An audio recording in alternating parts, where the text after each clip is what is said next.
유대인들에 의하면 오늘은 안식 후 첫날입니다. 아시다시피 유대인들의 안식일이 토요일 아닙니까? 그러니까 안식 후 첫날이라면 달력상 일요일, 바로 오늘 첫날, 이런 오늘 같은 바로 이 시간을 말합니다. 여러분 아시다시피 예수님께서 부활하신 날은 안식 후 첫날입니다. 돌아가신 날은 금요일이고요.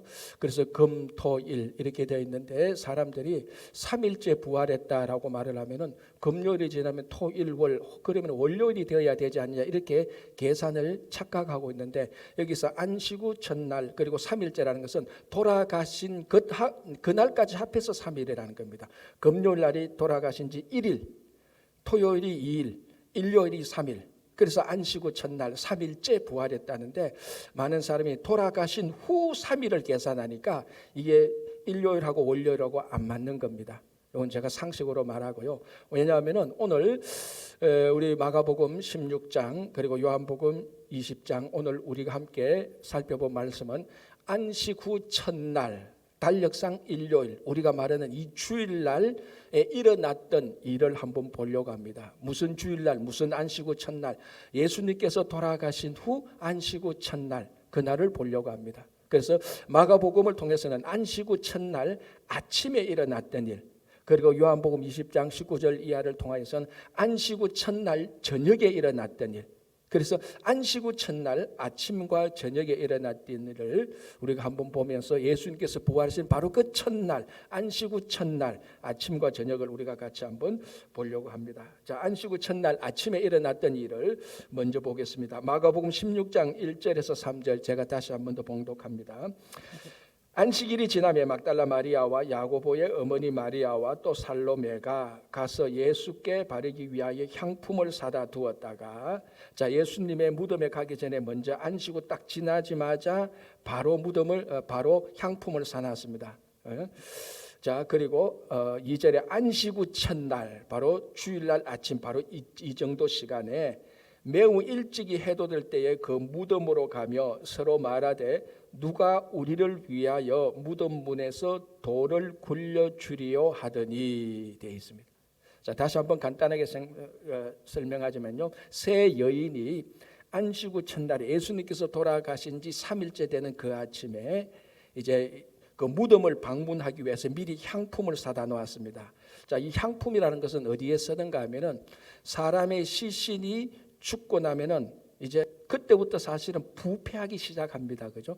죽는다고 해서 바로 시신이 부패하면서 악취가 나는 건 아닙니다. 하루나 이틀 정도부터 이제 악취가 나기 시작하는 겁니다. 그래서 보통 유대인들이 사람이 죽으면 그 시신에 바르기 위해서 그 시신의 악취를 제거하기 위해서 향품을 바르는 겁니다. 바로 그 전례에 따라서 세 여인이 예수님의 시신에서 그 향품을 발라서 예수님의 시신에서 악취가 나는 것을 방지하고자 향품을 사다 놓았다가 안식 후 첫날, 바로 주일날 아침에 무덤으로 가고 있는 중입니다. 가면서 누군가는 모르겠지만 이런 걱정을 했습니다. 야, 우리가 무덤에 가는데 누가 그 돌문을 열어주겠느냐라고 걱정을 하는 겁니다. 왜냐하면 유대인들의 무덤은 한국 무덤하고 다릅니다. 한국 무덤은 땅을 파서 관을 안에였습니다. 그러니까 무덤에 문이라는 게 없습니다. 그러나 여러분 사진을 통해서 드라마 아니면 성지순례를 통해서 많이 봤겠지만 유대인의 무덤은 동굴 형식입니다. 그래 그 동굴 그 안에 시신을 두고 사람들이 못 들어가도록 큰 돌로 문을 막아 놓습니다. 그래서 이 돌은 여성 한두 사람이 열 수 있는 돌이 아닙니다. 굉장히 무겁거든요. 누군가가 힘센 남자들이 와서 열어주어야 되는 겁니다. 지금 바로 그걸 말하고 있는 겁니다. 세 명의 여인들에 가면서 우리가 향품도 샀는데 무덤으로 가는데 야, 걱정이 된다. 야, 누가 무덤 문을 열어줘야 우리가 그 안에 다가서 예수의 시신에 향품을 바를 것이 아니냐. 이런 이제 걱정과 이야기를 하면서 가고 있는 것입니다. 자, 이게 바로 안식 후 첫날 아침에 세 여인이 했던 말과 생각과 행보입니다. 자, 우리가 이 안식 후 첫날에 아침에 있었던 이 세 여인의 행보와 생각을 볼 때 왜 이 사람들은 무덤에 갔고, 왜 이 세 사람들은 향품을 샀고, 왜 이 세 사람들은 그 무덤의 문을 열릴까 안 열릴까, 누가 열어줄까, 왜 이런 걱정을 했을까요? 가장 근본적으로 이유는 딱 하나입니다. 예수님이 죽으셨기 때문에 그렇습니다. 다른 말로 하자면 예수님께서 부활하신다고 생각하지 않았기 때문입니다. 다시 말하면 부활을 믿지 않았던 것입니다. 여러분, 우리가 사복음서에 나타난 내용을 보면은 아무도 예수님의 부활을 믿지 않았습니다. 예수님께서 3번이나 고난받고 죽으시고 부활할 것이라고 말을 했지만은 자기들의 삶 가운데서 예수님께서 부활하실 것이라는 것은 아무도 믿지 않았어요. 그래서 이 세 여인도 부활을 믿지 않았기 때문에 무덤에 갔고 향품을 샀고 누가 돌무덤을 열어줄까 그런 걱정을 했던 것입니다. 만약에 이 세 사람이 예수를 믿었더라면, 예수의 부활을 믿었더라면 향품을 살 이유도 없었고 무덤에 갈 이유도 없었고 당연히 무덤 문이 열릴까 안 열릴까 걱정할 이유도 없었죠. 자기들 삶 가운데서 예수님께서 부활하실 것이라고 진짜로 믿었더라면 예수님께서 미리 말씀하신 대로 갈릴리로 가서 예수님을 배우려고 이날 아침에 부활을 믿었다면 갈릴리로 가야 했던 것입니다. 자, 그러면은 같은 질문이지만 이렇게 한번 질문을 해볼까요? 그럼 왜 이 세 여인들은 예수의 부활을 믿지 못했을까요? 예수님께서 부활하신다는 것을 믿지 못했을까? 우리는 여러 가지로 대답할 수 있지만은 오늘 우리가 한 가지 중요한 것은 실제적으로 그 삶 가운데 들어가서 왜 당신들이 예수를 믿지 못했어라고 묻는다면은 몇 가지 이유 중에 중요한 말이 나옵니다. 우리는 지금까지 한 번도 우리 삶 가운데서 부활하신 사람을 만나본 적이 없거든. 한 번도 부활하신 자기들의 삶 가운데서 현실 가운데서 부활하신 사람, 부활하신 경험, 부활하신 기록, 부활하신 전통 그것이 하나도 없었기 때문에 당연히 사람이 죽으면은 시신이 있고 그 시신이 부패할 것이라고 생각을 했습니다. 그러니까 부활을 믿지 않았던 이유는 한 번도 부활을 경험하지 못했기 때문에. 그런데 정말 감사한 것은, 은혜로운 것은 바로 이날 아침에 인류 역사가 한 번도 경험하지 못했던 그 부활의 경험을 이 세 여인들이 부활을 경험한다는 것입니다. 부활의 첫 번째 사건 아닙니까? 그래서 이 사건을 두고 사도 바울은 뭐라고 말합니까? 고린도전서 15장 22절에서 이제 그리스도 예수께서 죽은 자 가운데서 다시 살아나셔서 잠자는 자들의 첫 열매가 되셨다라고 말합니다. 우리가 부활절이 되거나 부활이 되거나 이렇게 되면은 가장 많이 듣는 단어 중에 하나가 예수 그리스도의 부활은 모든 부활의 첫 열매다라고 얘기를 하는 겁니다. 그러니까 예수님의 부활이 첫 부활이니까 지금까지 이 부활을 경험해 보지 못했던 세 여인들이 부활을 안 믿는 것이 지극히 당연한 겁니다. 그 얘기를 해도 3번이나 고난받고 죽는다 부활한다 할지라도 이 사람들은 제가 전번에도 몇 번 말씀드린 것처럼 이 부활을 자기들의 삶 현실 가운데서 부활하는 게 아니고 나중에 종말 때 부활하는 것이라고 믿었기 때문에 이 현실 가운데서 진짜 부활할 것이라는 것은 안 믿었다는 거예요. 그러나 예수 그리스도께서는 종말의 부활을 앞당겨서 현재에서 실제로 부활을 한 것입니다. 그래서 바울이 이것이 부활의 첫 열매다라고 말을 하는 거예요. 여러분, 이 첫 열매라는 헬라어는 아팔케라는 말인데요. 이 단어는 우리말로 쉽게 말하자면 견본이란 말입니다. 견본. 영어로 말하면 샘플이죠. 샘플. 여러분, 제가 신학교 들어오기 전에 금성사에서 약 2년 동안 잠시 일을 했던 적이 있습니다. 이제 그 설계실에서 일을 하는데요. 이제 설계를 하면은 외주 공장으로 보냅니다. 그러면은 그 설계에 의한 제품을 만들어냅니다. 첫 번째 만드는 제품을 우리가 뭐라 그러죠? 샘플이라고 말을 합니다. 그러면 이제 우리가 외주업체 가가지고 그 샘플을 보고 이게 설계 도면대로 제대로 만들어졌는가 잘 검증을 하는데 샘플이 제대로 잘 만들어지면 질수록 그 다음 제품들의 퀄리티가 당연히 좋아지는 것입니다. 그래서 샘플을 얼마나 잘 만드느냐 이게 굉장히 중요하고 샘플 회의를 하는 게 굉장히 중요합니다. 그래서 샘플이 얼마나 정확하냐에 따라서 그 다음 제품의 퀄리티가 결정된과 동시에 샘플이라는 말, 그러니까 샘플, 견본이라는 말의 근본적인 의미가 뭐냐면 그 다음 제품이 있다는 것을 전제해야 샘플이 됩니다. 그렇지 않습니까?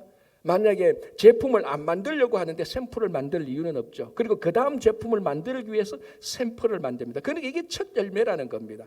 샘플이라는 말 속에는 그 다음 제품이 있고 견본, 아팔케라는 말에는 그 단어 자체가 그 다음 제품이 있다는 것을 반드시 전제하고 있습니다. 그래서 그 다음 제품이 없다. 그럼 이건 샘플이 아닌 거예요. 이것 자체가 그냥 완성품이 되어버리는 겁니다. 예수 그리스도의 부활은 그 자신이 완성된 부활이기도 하지만 아팔케, 즉 다음 부활의 완전한 샘플, 견본이 되는 것입니다. 여러분, 우리나라 그 1997년 한국에 97년대 아마 여기 한국에 계신 분들도 있을 겁니다. 저도 그때 있었습니다. 제가 2000년도 미국 왔으니까 그때 IMF가 터졌지 않습니까? 얼마나 힘들었겠습니까? 1998년대도 힘들었고요. 이제 그러면서 98년 지나 99년 지나가면서 좀 이제 마무리됐는데 그때 1998년도에 나라가 막 희망이 없었지 않습니까? 뭐 경제 속국이 되느니 실제로 많은 사람들이 경제적 어려움으로 자살하고 아무런 소망이 없었던 데에 여러분 혹시 기억합니까? 골프 잘 하시는 분들, 골프 좋아하시는 분들, 그때 1998년대 한국의 박세리 선수가 미국 여자 골프 프로 그 메이저 4대 메이저 중에 하나인 맥도날드 LPGA에서 우승을 했지 않습니까? 제가 기록을 찾아보고 그때 들었던 기록에 의하면 기록을 찾아보니까 이것이 얼마나 대단한 기록인가 하면요. 뭐 골프 도사들한테 제가 그런 말 하는 게 좀 이상하지만 이게 아시아인 최초로 LPGA에서 우승을 했는 기록이랍니다. 아시아 남녀 통틀어서 박세리 선수가 미국의 메이저 대회에서 첫 번째로 우승한 것이랍니다. 여자가. 그리고 또 하나는 최저 언더파로 우승했고 최연소 우승이라는 겁니다. 그때 나이가 20세 8개월하고 23일. 그러니까 최연소로 최언더파로 아시아인 최초로 미국의 메이저 골프 대회에서 우승을 했으니 미국 사람들도 신기하고 한국도 그게 저도 아직 그때 기억납니다. 뭐 골프 1998년에도 골프에 대해서 관심이 없지 않습니까? 그때 뭐 골프가 뭐 이런니 저런니 하니까 얼마나 대단한 줄 잘 모르죠. 그러나 아는 사람들은 그게 정말로 IMF 경제 때에 엄청난 희망이 되고 야 우리도 할 수 있구나라는 소망을 가졌던 거였습니다. 자, 그리고 난 다음에 본물 터지듯이 한국 여자 골프 선수들이 최정상을 달리기 시작했어요. 지금은 한국 여자 선수들이 뭐 LPGA 뭐 어디 가서 우승하는 거 이제는 뭐 옛날만큼 그렇게 크게 보도하지 않습니다. 뭐 워낙 많이 했으니까. 그래서 그 사람들을 우리가 흔히 말하는 뭐 박세리 키즈들 이렇게 말을 하는 겁니다.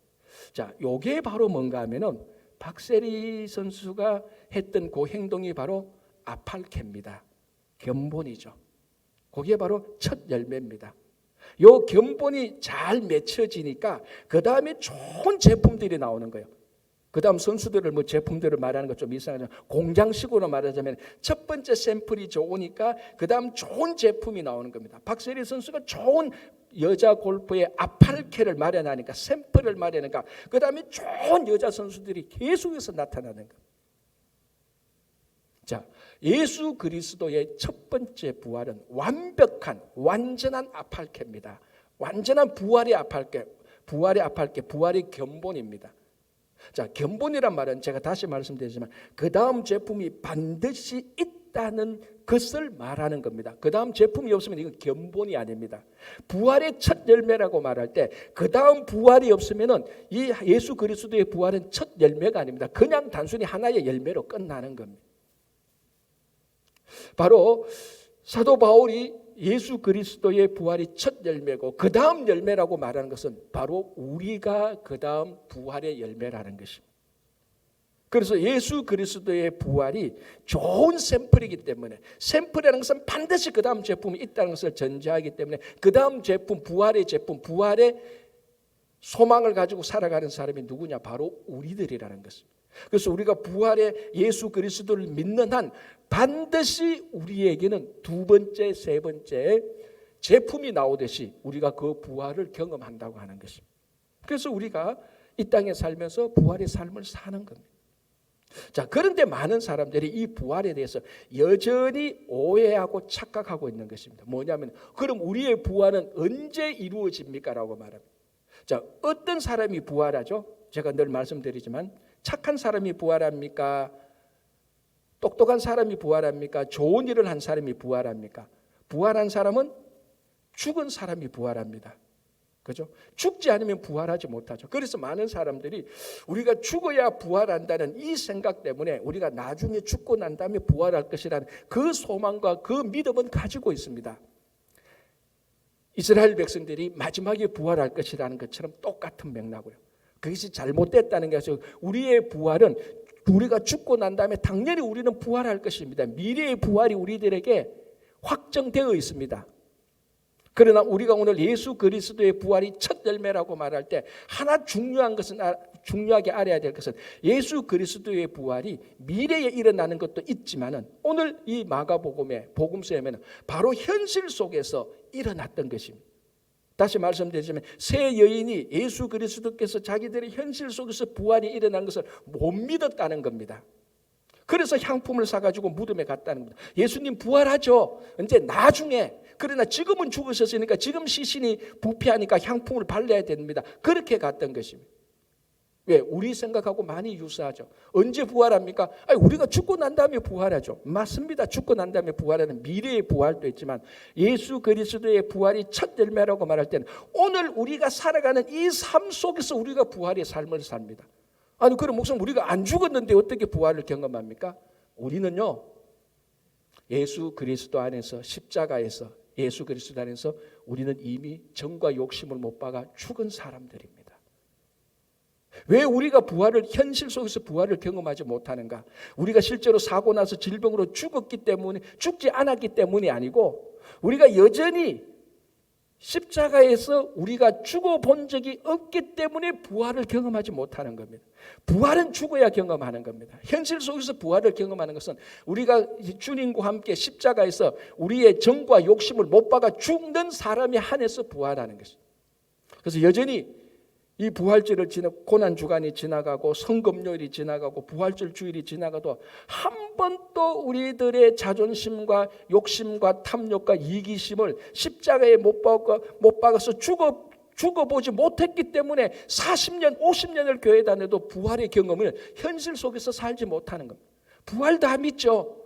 우리가 죽고 난 다음에 부활. 그것 말고 예수 그리스도의 부활은 현실 속에서 오늘 우리가 살아가는 일상 속에서 진짜로 일어난 부활이라는 겁니다. 바로 우리가 경험해야 될 부활은 이건데 이 부활을 경험하기 위해서는 우리가 죽어야 되는데 십자가에서 우리의 세상적인 쾌락과 욕심과 이기주의와 그런 모든 것들이 탐욕들이 죽으면은 우리는 부활을 경험합니다. 그게 부활의 두 번째 경험. 두 번째 열매가 되고 두 번째 제품, 공장식으로 말하면 제품이 되는. 그래서 오늘 지난 고난주간과 성금요를 지나면서 아니면 지금이라도 여러분들의 아직까지 살아있는 이기적인 것과 탐욕과 쾌락과 세상적인 것들이 있다면 죽는 순간에 우리는 다시 부활하게 되는 것입니다.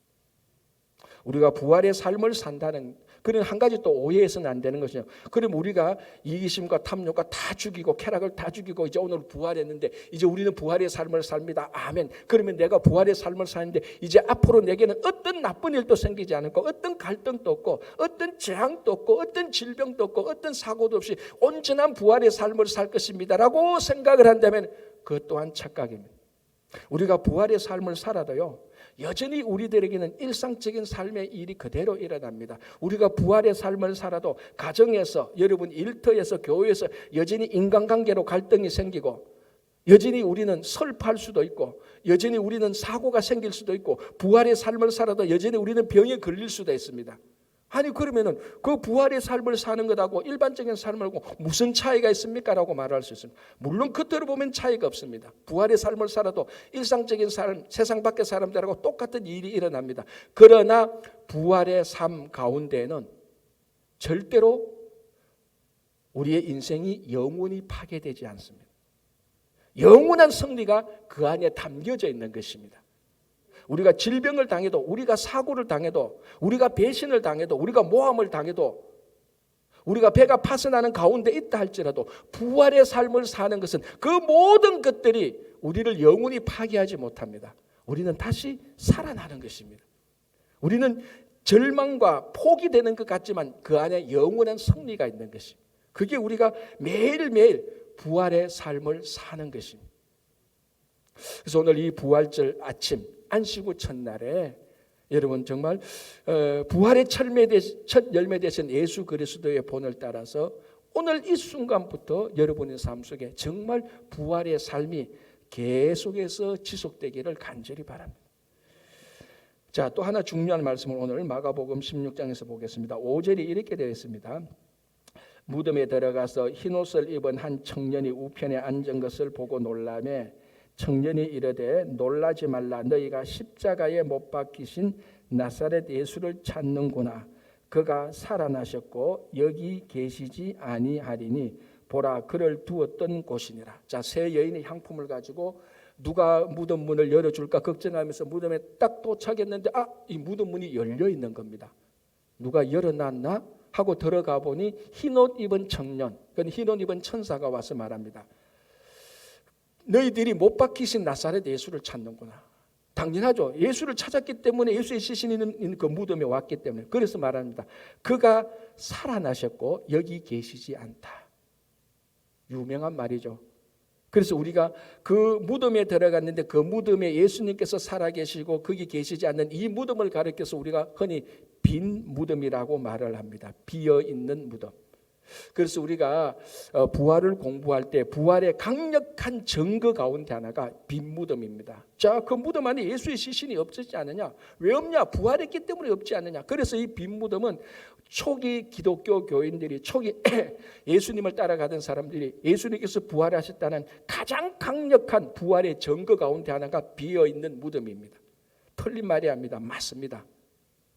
그러나 비어있는 무덤, 빈 무덤이 예수의 부활에 필요한 조건이지만 충분한 조건은 아닙니다. 무슨 말인가 하면 빈 무덤이 예수 부활에 필요 충분한 조건은 아니라는 것이죠. 필요한 조건이지만 그 무덤, 빈 무덤 자체가 예수님이 부활하셨다는 온전한 증거로는 부족하다는 겁니다. 자, 무슨 말인가 하면 여러분 비어있는 모든 무덤이 다 부활했는 사람입니까?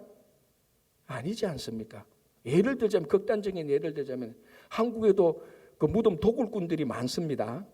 도굴꾼들이 귀중품을 차지하려고 무덤을 파서 그 무덤에 있던 그 시신들을 밖에 빼돌리는 경우가 많습니다. 나중에 후손들이 가서 봤는데 이 무덤이 도굴되어 보니까 자기 조상의 시신이 없어졌단 말이죠. 그럼 그 무덤이 빈 무덤 아닙니까? 시신이 없으니까. 그럼 그 빈 무덤이라고 해서 그 조상이 부활한 겁니까? 아니지 않습니까?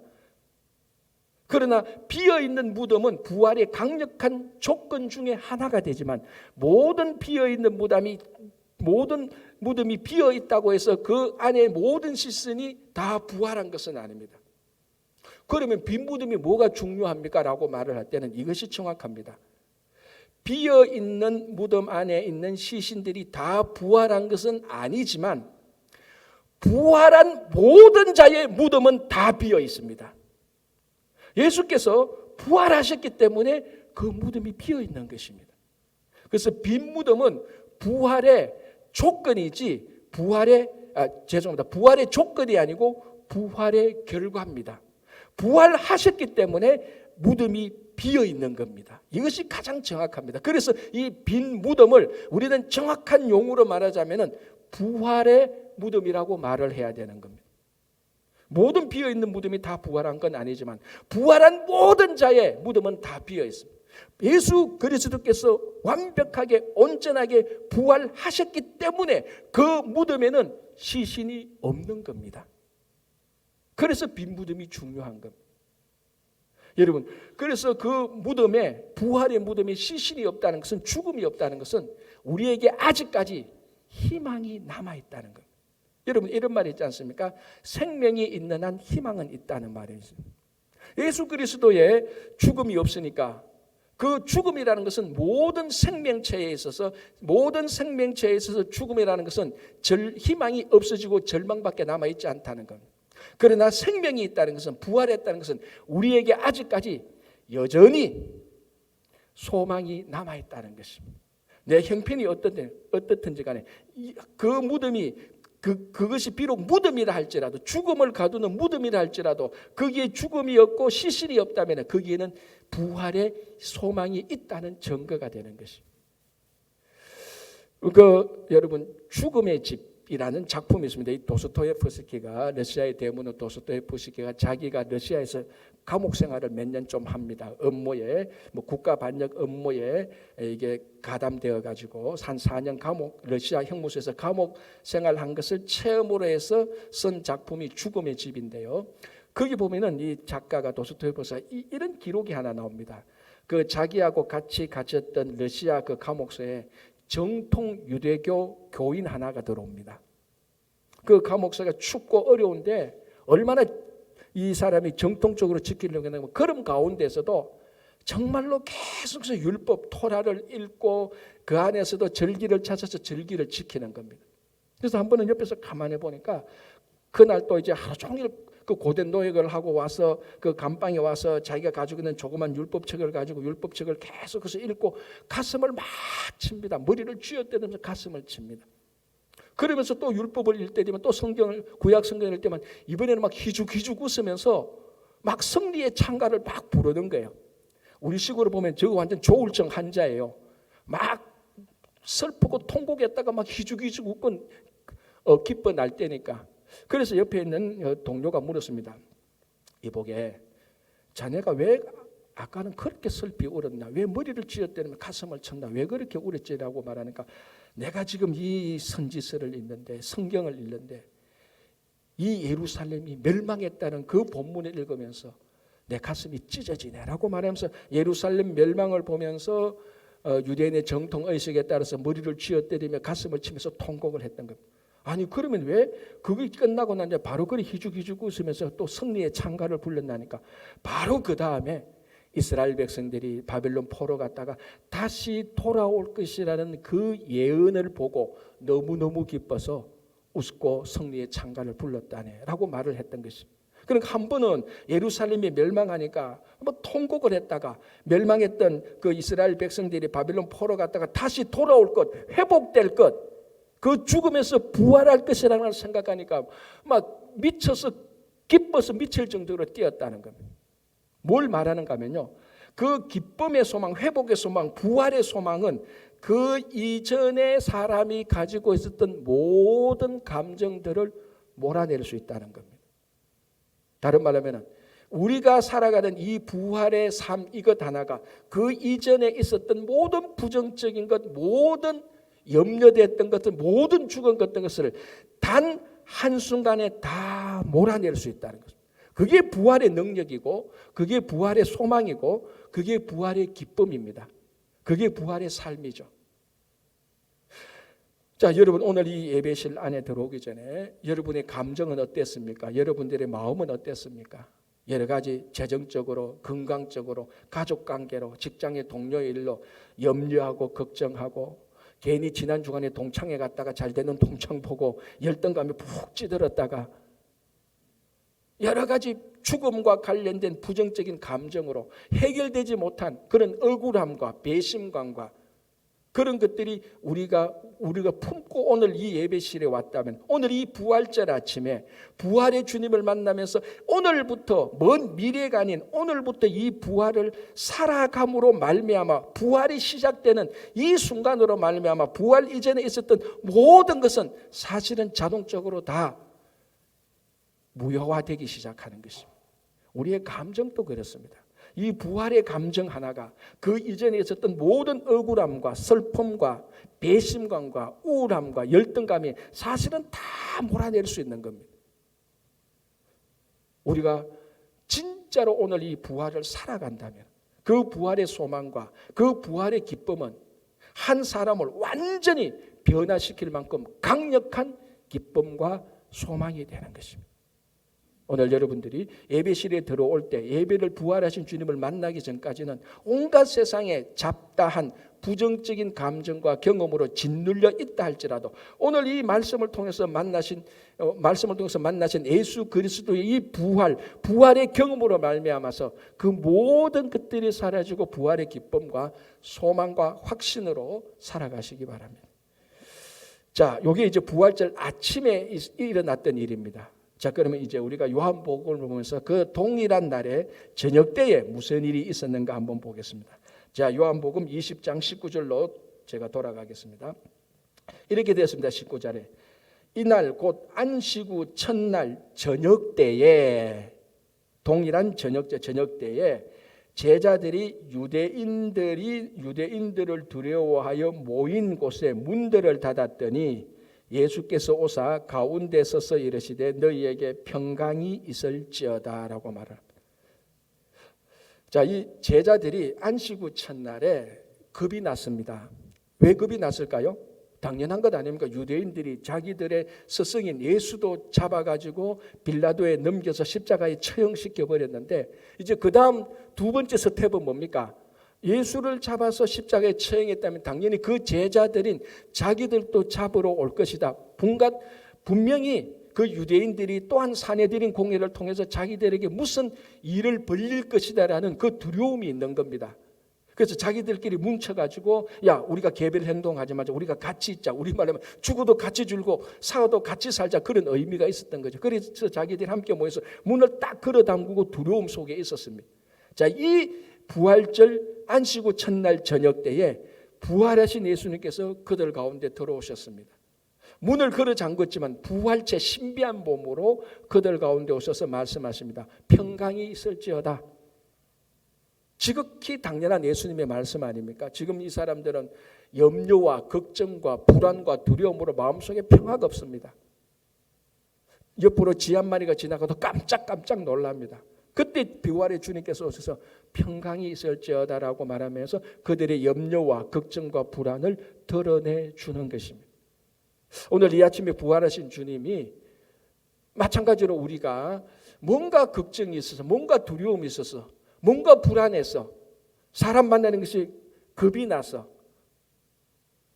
밖에 나가는 것이 두렵다면, 그래서 마음의 문을 꽁꽁 걷어두고 있었다면, 오늘 이 부활절 아침에 주님께서 여러분들을 찾아오실 때 그 주님을 만나서 평강을 얻고 마음의 문을 여시기를 바랍니다. 자, 여기 첫 번째고요. 두 번째를 보겠습니다. 그 부활절 저녁에 22절을 보겠습니다. 이 말씀을 하시고 그들을 향하사 숨을 내쉬며 이르시되 성령을 받으라 라고 말을 합니다. 자, 예수님께서 돌아가시기 전에 요한복음을 보면 제자들에게 큰 설교를 하는데 그 설교의 핵심 가운데 하나가 뭐냐면 내가 죽고 성천하면은 보혜사 성령께서 너희들이 오셔서 너희들과 함께 하시겠다고 약속을 하십니다. 지금 예수님께서 바로 죽으시고 부활하시면서 부활하신 주님께서 그 제자들에게 성령을 받으라라고 말을 합니다. 자, 결론적으로 말하자면요, 이 부활의 문제는 하나님의 영의 문제입니다. 성령이 없으면 부활을 받아들이지 못하는 것 아닙니까? 저도 여러분들도 그렇지만은 믿지 않는 불신자들하고 만나서 얘기하면요, 이런저런 얘기하다만 가장 많이 그네들이 우리에게 질문을 하고 도전을 주는 게 이겁니다. 너는 부활을 어떻게 믿을 수 있느냐는 겁니다. 자기는 부활이 이해가 안 된대. 저는 부활이 이해가 안 된다는 그 사람들을 충분히 이해할 수 있습니다. 왜 일반인들이, 세상 사람들이 부활을 이해 안 된다고 말할까요? 그 사람들은 자기들이 배운 교육 방식, 자기들이 지금까지 경험했던 것, 자기들이 지금까지 아는 것, 그러니까 자기들의 이성적 사고, 합리적 사고, 논리적 사고, 과학적 사고 방식에 의하면 그게 자기들이 지금까지 경험과 전통과 자기 지식과 자기 교육입니다. 그 모든 것들이 합리적이고 이성적이고 논리적이고 과학적 사고 방식입니다. 그걸로 아무리 쳐다봐도 부활은 이해가 안 되는 것이 맞습니다, 여러분. 저는 그거를 충분히 이해할 수 있어요. 당신들이 아무리 똑똑해도, 당신들이 지금보다 AI가 얼마나 더 발전해도 그런 사고와 논리로 부활은 이해할 수 없는 거야. 왜? 부활은 이해의 문제가 아니니까. 부활은 과학적 영역이 아니고 사람의 논리와 사고와 이성의 영역에 있는 것이 부활이 아닙니다. 부활은 궁극적으로 영의 문제입니다. 믿음의 문제죠. 이 영의 문제, 믿음의 문제를 과학적으로, 논리적으로, 이성적으로 계속해서 접근하니까 이해가 안 되는 겁니다. 나는 그게 이해가 된다는 거죠. 왜? 부활은 하나님의 영의 문제입니다. 성령이 우리와 함께할 때, 우리가 성령을 영접할 때에 부활은 이해의 문제를 뛰어넘어서 그것이 우리들에게 확신하게 다가오는 것입니다. 여러분 그 에스겔서 37장을 보면요, 그 우리가 흔히 말하는 마른뼈 환상 얘기가 나옵니다. 제가 간단하게 정리하면 이렇게 되죠. 하나님께서 선지자 에스겔을 데리고 골짜기로 데려갑니다. 그 보니까 마른 뼈들이, 사람의 뼈들이 가득히 놓여 있습니다. 그래서 하나님께서 그 에스겔 선지자에게 말씀을 대언해서 이 뼈가 살아나게 하라 그럽니다. 그래서 에스겔 선지자가 하나님의 말씀을 대언하니까 그 뼈들이 다시 살아납니다. 그래서 에스겔서 37장을 보면요, 무슨 말인가, 뼈와 뼈가 연결되고 힘줄이 연결되고 그 위에 살까지 덮이고 이렇게 됩니다. 여러분 한번 상상해 보십시오. 그 골짜기에 뼈들이 가득한데 이 뼈들아 살아나라, 선지자가 하나님의 말씀을 대하니까 뼈들이 착착착착 모이면서 다리뼈는 다리뼈, 허리뼈, 뭐 척추, 골반, 이 뼈들이 다 연결이 되고 힘줄이 다 들어가면, 우리말은 신경이 다 들어가면 근육이 붙기 시작하고 피부가 싹 입혀서 한 명 한 명이 사람으로 다 되는 겁니다. 여러분 그 2007년도에요 영화 트랜스포머라는 영화가 나왔어요. 우리 어르신들은 안 봤는데요, 한번 보시면 뭐 다 볼 필요는 없고 한 장면은 꼭 봐야 됩니다. 무슨 장면인가 하면요, 이 트랜스포머 영화가 어떤가 하면요, 이 주인공이 자동차를 타고 가는데 외계인이 침범합니다. 그러니까 침범하니까 그 모든 자동차가 갑자기 로봇으로 트랜스폼, 변신이 되는 겁니다. 아니 영화를 어떻게 그렇게 잘 만드는가 하면, 다른 건 모르고 그 장면은 봐야 돼요. 자동차가 착착착착 하지만 갑자기 전부 다 옆에 있는 자동차들이 다 로봇으로 변신이 되는 거예요. 그래서 외계의 적들하고 싸워서 이기는 그런 내용입니다. 제 개인적인 경험으로 저는 그 트랜스포머 영화를 보면서, 야 저거 마른 뼈 환상에 뼈들이, 그 많은 뼈들이 착착착착 일러서 다 들러붙고 힘줄이 생기고 신경이 다 들러붙고 오장육부가 들어가고 근육이 들어가고 살까지 붙어서 착착착착 조립되는 거하고, 그 영화의 자동차들이 막 변형을 일으키면서 로봇으로 다시 조립품으로 완성되는 거하고 굉장히 저는 유사점을 넘겼습니다. 물론 제 혼자만의 생각이에요. 동의 안 하셔도 돼요. 중요한 것은 그 트랜스포머 영화에서는 이 자동차가 다시 변신을 하고 변형을 해서 딱 로봇으로 변신되면은 그게 완성된 거예요. 그래서 외계의 적들이 오면 완성된 로봇과 싸우는 겁니다. 그러나 마른 뼈 환상에서는요, 힘줄이 붙고 뼈들이 붙고 뼈가 뼈의 자리를 차지하고 차지한 곳에 신경이 들어가고 힘줄이 붙고 오장육부 붙고 근육이 붙고 살까지 붙고 피부가 죽어도 완벽한 트랜스폼이 됐다 할지라도 그 사람은 완성품이 아니에요. 왜? 에스겔서 37장을 보면 왜 트랜스폼처럼 완성품으로 조립되었는데 완성품이 아닐까요? 그는 분명히 말합니다. 하나님의 생기가 없었더라고 말합니다. 이 생기는 정확히 히브리어로 루아흐인데, 루아흐는 하나님의 영, 우리말로 하면 성령입니다. 트랜스포머 로봇처럼 완벽하게 조립이 됐는데 왜 아직까지 완성품이 아니냐? 그거는 사람이기 때문에 사람에게는 하나님의 영이 있어야 완성이 되는 겁니다. 그래서 에스겔서 37장에 이렇게 되어 있습니다. 제가 그 본문을 한번 볼게요. 자, 제가 설명했던 것이 이렇게 나옵니다. 에스겔서 37장 8절입니다. 내가 또 보니 그 뼈에 힘줄이 생기고 살이 오르며 그 위에 거죽이 덮이나, 이건 트랜스폼처럼 완성체 조립이 되었답니다. 그러나 그 속에 생기는 없더라. 하나님의 영이 없습니다. 사람은 하나님의 영이 없으면 완성품이 아닙니다. 왜? 하나님께서 사람을 창조할 때 그렇게 창조했거든요. 사람이 흙으로 사람을 만드시고 난 다음에 사람의 모양을 다 만들었습니다. 이게 완성품입니까? 아니지 않습니까? 하나님이 그 코에 생기를 불어넣었습니다. 영이 들어가시니까 드디어 우리가 말하는 첫 번째 사람 아담이 된 것 아닙니까? 그거하고 똑같은 프로세스가 여기 나옵니다. 그 마른 뼈들이 완벽하게 다 조립되고 트랜스폼 됐지만 아직까지 사람의 완성품이 아닙니다. 생기가 없습니다. 자, 그래서 9절 그 다음 구절에 이렇게 말합니다. 또 내게 이르시되 인자야 너는 생기를 향하여 대언하라. 생기에게 대언하여 이르기를 주 여호와께서 이같이 말씀하시기를 생기야, 이 생기 전부 다 하나님의 영입니다. 생기야 사방에서부터 와서 이 죽음을 당한 자에게 붙어서 살아나게 하라. 부활의 사건이죠. 이 죽음을 당한 자에게 불어서 살아나게 하라. 뭐가? 하나님의 영이.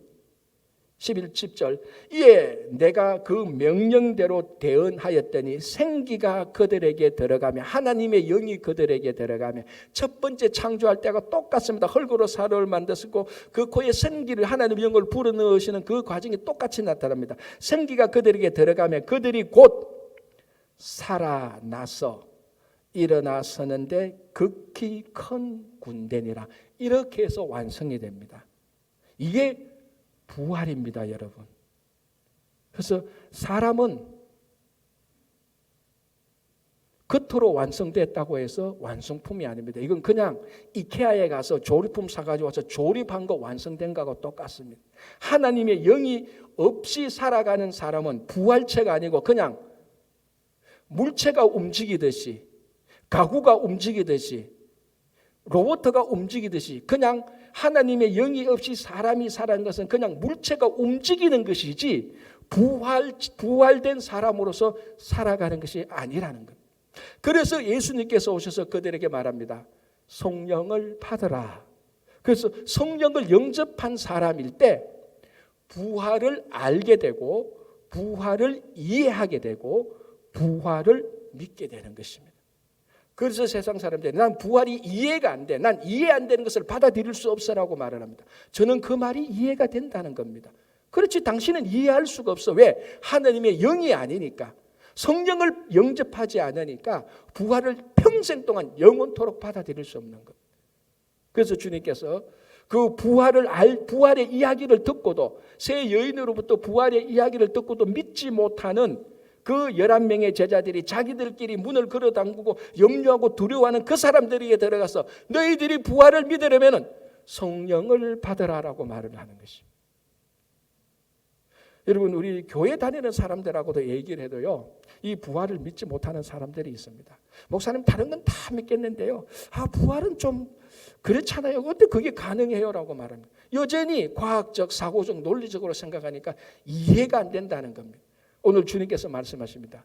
바로 그런 사람들에게 우리 모두에게 부활하신 주님께서 성령을 받아라 라고 말을 할 때 우리는 그때부터 성령을 영접하는 순간부터 우리는 그냥 단순한 트랜스포머된 로봇가 아니고 이케아에서 가져온 물건이 조립품으로 되는 것처럼 움직이는 것이 아닌 온전한 하나님의 사람으로서 오늘부터 부활의 삶을 살게 되는 것입니다. 오늘 이 가운데 주님께서 오셔서 동일하게 말씀하십니다. 우리가 세상의 일들로 마음을 굳어 잠그고 있습니다. 염려와 걱정과 상처로 마음을 딱 굳어 잠그고 있는데 우리가 굳게 잠긴 우리 삶 속에 주님께서 오셔서 말씀하십니다. 평강이 있어라. 그리고 말씀하십니다. 성령을 받아라. 여러분들 우리가 다시 한번 주님께서 우리와 함께 하신 하나님의 영 성령을 영접함으로 오늘 이 시간부터 우리의 모든 삶이 부활의 삶이 되기를 바랍니다. 기도하겠습니다.